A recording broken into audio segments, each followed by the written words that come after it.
Social distancing बनाकर रखिए। दोस्तों नमस्कार।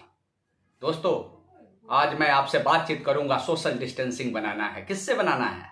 दोस्तों मैं कोरोना की बात नहीं कर रहा हूं, मैं बात कर रहा हूं उन लोगों से आपको सोशल डिस्टेंसिंग बनाने के लिए जो मुंह के आगे अलग और आपके पीठ पीछे अलग बोलते हैं। उनसे हमेशा सोशल डिस्टेंसिंग बना के रखिए। ऐसे लोग कोरोना से भी खतरनाक होते हैं। हाँ दोस्तों, मैं आपको बार बार कहता हूं कि आपको सफल होना है, सफलता के शिखर पर पहुंचना है, सफलता के परचम लहराने हैं, तो वैसे लोगों से आप हमेशा सोशल डिस्टेंसिंग बना के रखिए। बहुत खतरनाक होते हैं हमेशा वैसे लोग आपके लिए आस्तीन में छुपे हुए सांप की तरह होते हैं, जो आपके मुंह पर तो मीठी मीठी बातें करते हैं, लेकिन आपके पीठ पीछे आपकी बुराइयां, आपकी कमियां लोगों को गिनाते हैं। मैं मानता हूं कि तुलसीदास जी ने विनय पत्रिका में लिखा है, निंदक नियरे राखिए आंगन कुटी शवाए। अगर आपको सफल होना है तो आपकी निंदा करने वाले को अपने नजदीक रखना है, लेकिन निंदा करने वाला वो व्यक्ति जो आपके मुंह पे आपकी गलतियां बताए, ताकि आप उससे सबक लेकर सीखें और सीखते अपनी गलतियों को दूर करते हुए आगे बढ़ते चले जाएं। लेकिन वैसा व्यक्ति नहीं जो आपके मुंह पे तो मीठी मीठी बातें करे और आपके पीठ पीछे आपकी बुराई करे, आपकी गलतियां लोगों को बताए। लोगों को सुधारना है, गलतियां तो आपने सुधारनी है। दोस्तों इस बात को आप अपने जेहन में बैठा लें और इस पे आप एक बार रिलाई करें, और रिलाई करके आप अपनी जिंदगी में ऐसा करना शुरू कर दें, आप पाएंगे कि आप कैसे आगे बढ़ना शुरू कर देते हैं।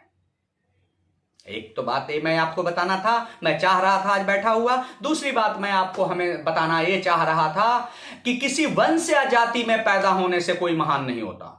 अगर आपको महान होना है तो आप ये मत सोचिए कि मैं इस वंश में पैदा हुआ हूं, इस जाति विशेष से हूं, तो मैं महान कैसे हो सकता हूं। दोस्तों इतिहास उठाकर देख लिए, महान वही हुआ है जो अपने कर्म से और अच्छे गुणों से दुनिया में अपनी खुशबू फैलाता चला गया है। हाँ दोस्तों इतिहास उठाइए ना, देखिए कौन महान हुआ है।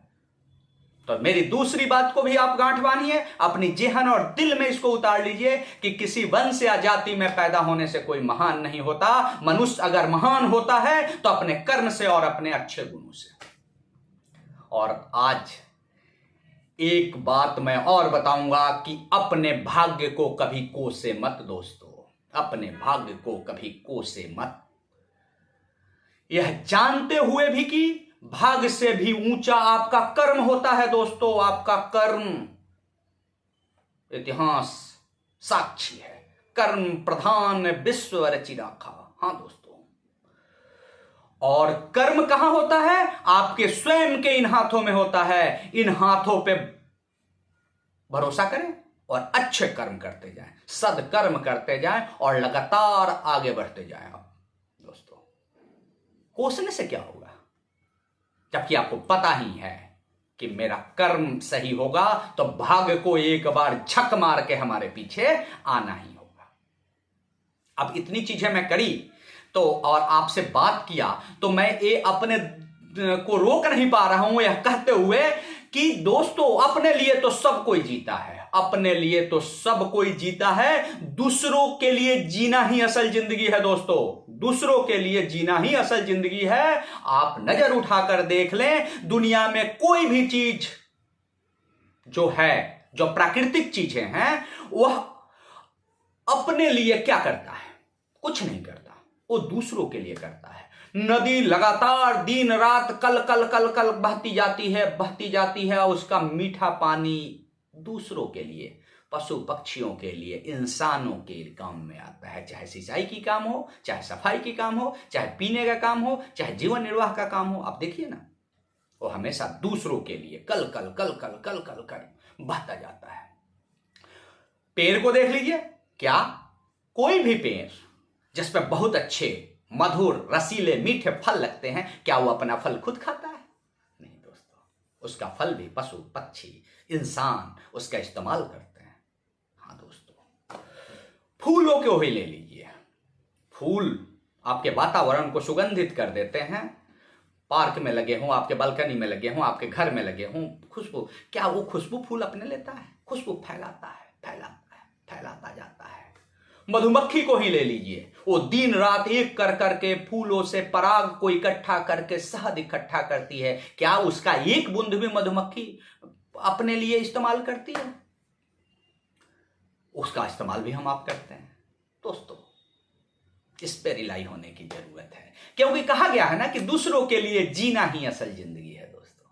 हाँ दोस्तों, तो आज मैंने आपको 3-4 चीजें बताई, मुंह के आगे अलग और पीठ पीछे अलग बोलने वालों से।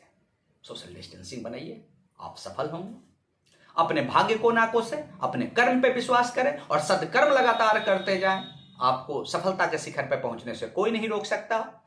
और अगर आपको महान बनना है तो अपने जाति और वंश को और निवास स्थान को लेकर अपने आप को कोसे नहीं, अपने कर्म से और अच्छे गुणों से आप महान बनेंगे। सदकर्म करें, जैसे मैंने पहले बोला है, सोशल डिस्टेंसिंग उनसे बना के रखें, और असल मायने में जिंदगी अगर आप जीना चाहते हैं तो दूसरों के लिए जीना शुरू कर दें दोस्तों। जिस तरह आप दूसरों के लिए जीना शुरू कर देंगे तो आप देखेंगे कि आपका धन कैसे बढ़ रहा है, आप कैसे प्रफुल्लित हो रहे हैं, आप कितनी तेजी से सफलता के शिखर की तरफ चल रहे हैं दोस्तों। हाँ दोस्तों, असल मायने में खुद सफल होना ही सफलता का पर्याय नहीं है। आपके कारण कितने लोग सफल हो रहे हैं, अगर आपने इसे अपने दिमाग और दिल में बैठा लिया तो आप तो आगे होंगे ही होंगे। दोस्तों, वीडियो काफी लंबा होता जा रहा है, आज के लिए इतना ही। लाइक करें, सब्सक्राइब करें, अच्छे अच्छे कमेंट करें। आपके कमेंट मुझे दिल से प्रोत्साहित करते हैं कि मैं ऐसी अच्छी अच्छी चीजें लेकर आपके बीच में आऊं। दोस्तों, see you at the top. Hats off you. Thank you.